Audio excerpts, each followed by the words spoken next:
of the Jordan River. There is no purgatory. That's just a financial arrangement that has nothing to do with salvation. In closing, God cannot save an apostate. Listen to this, one of the most powerful verses in the New Testament. 2 Peter 2:20. For if, after they have escaped the pollutions of the world through the knowledge of the Lord and Savior Jesus Christ, translations, they are saved. It takes a long while to say saved.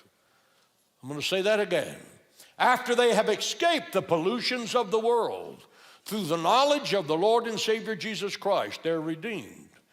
They are again entangled in the world and they overcome, meaning they backslide and they stay backslidden. Listen, the latter end is worse for them than the beginning.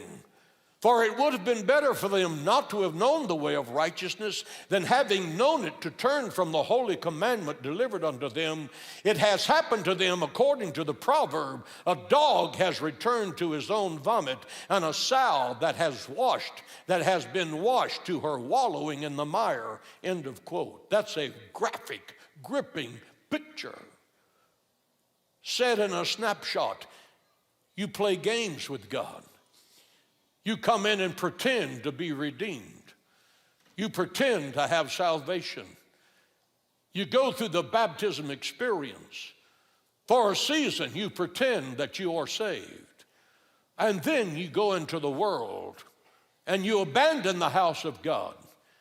You begin to use God's name in vain again and tell the smutty jokes you used to tell, and your sexual life becomes corrupt and everything else comes off the hinges.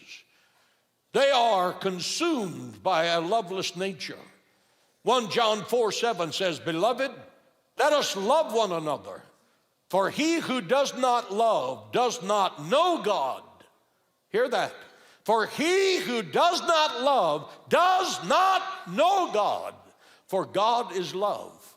Is this you? Is this you? Some of you have spiritual vaccinations. You've got just enough of God to keep you from getting the real deal. Are you an apostate? Are you playing games with God?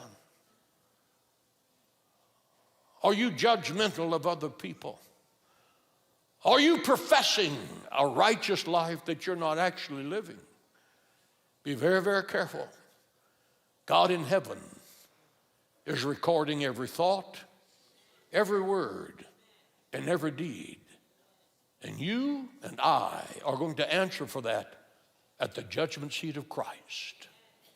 Can we stand together and bow our heads in the presence?